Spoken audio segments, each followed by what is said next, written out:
It's a job application. I used to be a scary child back in my day. Scary to look at and just a scaredy cat in general. Examples are, I would run away as fast as I can to my room after turning off the lights. Legit piss myself in my bed because I was too scared to go to the bathroom at night because what if a demon tries to get me? I'm not taking no chances. Some of this childhood fear still goes on me to this day. Like, I still can't sleep without some kind of light source in the room, whether that be the TV or street lights or something. Like, how do people sleep in the pitch dark? You can't see the demons in the corner of the room in the pitch black. So how do you sleep in the dark? You gotta be real crazy to sleep like that. But going back to me being a child, I was a coward. And I also watched a lot of scary things to warrant this behavior. I remember watching the end of The Exorcist and that scared the black off of me. Like literally, I'm Mexican now. Every time I saw the Goosebumps opening, it gave me nightmares. Like, that dog just got possessed! And that doll episode? How is that allowed on TV? Even someone like Mike Tyson could get scared from that. But the scariest thing I watched as a kid was that Return the Slab episode of Courage the Cowardly Dog. My God, that episode had my cheeks quivering. Like, man, just look at this. Return the slab. What? Return the slab, or suffer my curse. Imagine seeing that as a 6-7-year-old kid.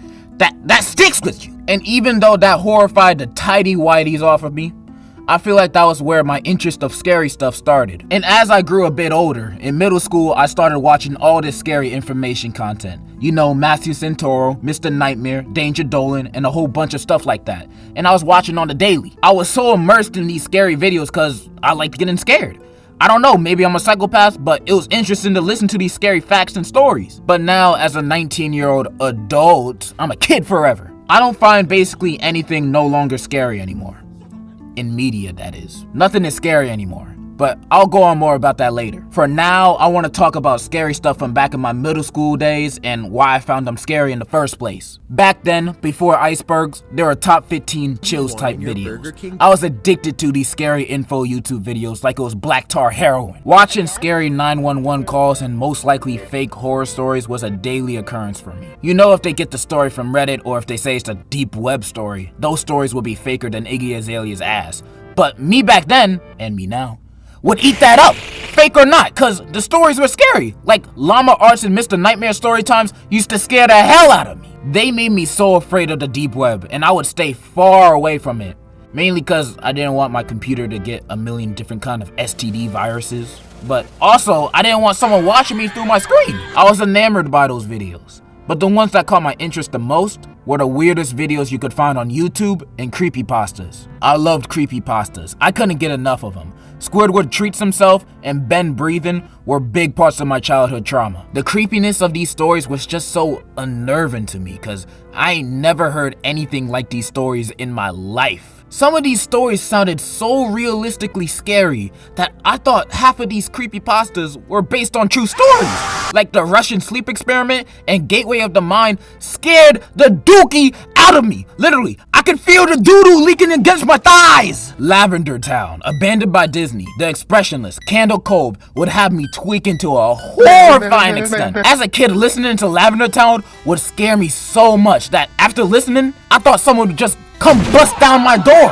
And those cursed YouTube videos would be even worse. Oh my goodness. Obey the Walrus and I Feel Fantastic would scare me to tears, bro. Cause videos like those, I legit would think they're cursed and I would die in 7 days like The Ring after watching them. These are the videos that would keep me up at night, leaving me in a cold sweat. But the main videos that would scare me the most were the Sunshine Girl videos. Now, if you don't remember or know who this is, The Haunting of Sunshine Girl was this channel that used to post these scary ghost sighting videos. And she also had this paranormal activity series where she would film the ghost sightings of her supposed haunted house. Now, obviously these videos are fake and all, but me as a kid, I was eating this up! Like, look at this!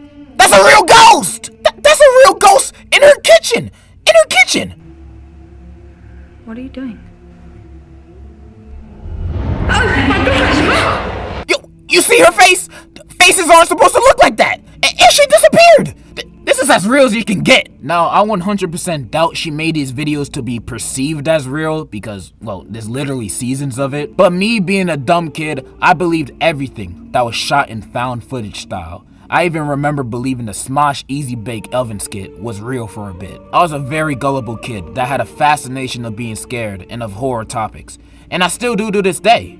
But it's really hard to be a fan of this genre nowadays because nothing is new and nothing is scary. Now, we're in the modern day, and I felt when I was a kid, I was engrossed with all these scary stuff because it was all new to me, stuff I ain't never heard before. But today, there are no new topics of horror to discuss other than these TikTok horror stories. People have been talking about the same stuff for years. Like, how many times do I have to hear about Don't Hug Me, I'm Scared and Blank Room Soup being scary? They're not scary! In fact, I used to love Don't Hug Me, I'm Scared as a kid. The story and the hidden messages used to intrigue me so much. I used to watch MatPat theories of it. And not to mention the songs were bangers, like I used to get sturdy to the Clock song. And Blank Room Soup is fake. Let's just get this over with. It's fake, bro. There's 4 different scary videos of it, and that alone should indicate that it's an ARG. Can we stop talking about these now? For the love of Allah. I be seeing these 2 videos pop up in every iceberg video. Sometimes them even being near the bottom, being at level 4 or 5. Like, why is this even in the video? And they be hyping it up like it's the scariest thing you'll ever see. Like, Don't Hug Me, I'm Scared. Don't Hug Me, I'm Scared is a video series on YouTube that used to scare the living socks off of kids living in America and Iraq. The series starred puppets doing weird things, so weird that it makes you think the puppets are real people in need of help. Rumor has it that if you watch the series 3 times, your father leaves you. Moving on to the bottom of the iceberg. SpongeBob, the lost episode. Like, what the hell is this guy talking about? Who above the age of 5 finds this scary? Half of these horror iceberg videos are the biggest waste of time because they just be copy and paste of each other, with maybe something being in a different place this time. Like, none of this is new or scary. Hearing about a fake banned episode of the Rugrats isn't scary. Come to think of it, most creepypastas are pretty much just fan fiction. Jeff the Killer was such a stupid one too, but it had me shivering my timbers when I first heard it. Maybe it's just me, maybe I'm growing up, but combined with no new horror content, horror movies aren't scary anymore. Like, none of them. I honestly don't remember the last time I was scared of a horror movie recently. I'm not gonna go too deep in horror movies because I low-key want to make a video on them. So I'm just gonna say, jump scares aren't scary. Or at least, it's not a real form of scary. I'm mainly talking about the forced jump scares. Forced jump scares are the ones that go off when nothing even remotely scary is happening. Like, a scene like this could be happening and then a jump scare happens for no reason. Hi mom, good morning. Good morning, sweetie. How was your sleep? It was fine, I guess. Mom, do you know where the cookies are? What are you talking about, sweetie? The cookies are right there on the counter.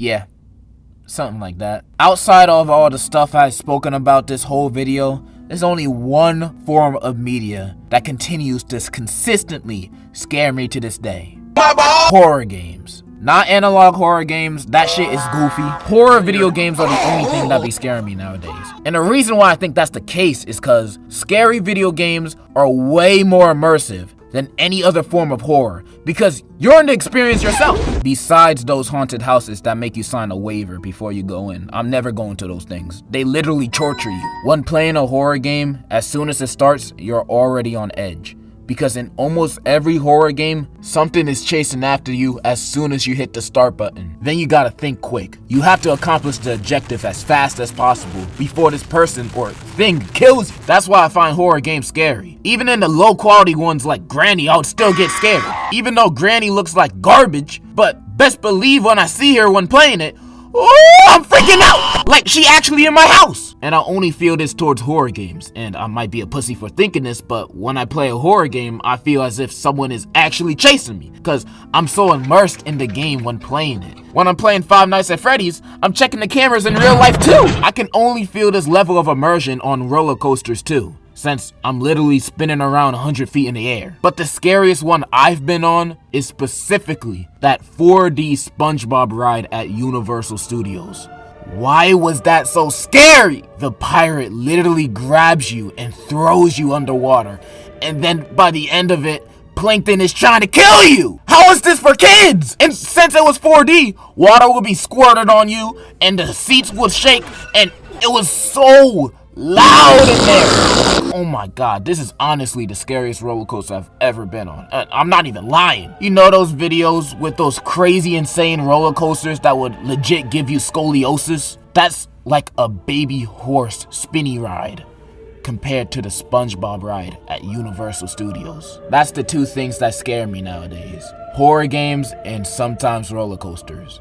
And I guess hell too, but that's only second to SpongeBob. Of course, I'm scared of more stuff than that, but I'm mostly talking about stuff in entertainment that's supposed to scare you. Stuff that scare me in real life could be an entirely different video. But stuff I talked about in this video, creepypastas, horror movies, SpongeBob, were all scary to me at one point, but now growing older, they mostly seem tame. And since this is about scary stuff, I want to end this on a story. On one of the scariest experiences that had ever happened to me in my life. Now before I tell it, this is a real thing I experienced back in like late elementary or early middle school, one of the two, and I was not dreaming. This was not a dream. I was fully awake. It was a summer night like any other. Me and my brother shared a room with each other at this time.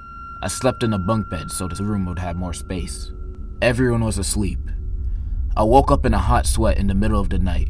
This happens to me a lot during the summertime, so it wasn't that out of the ordinary.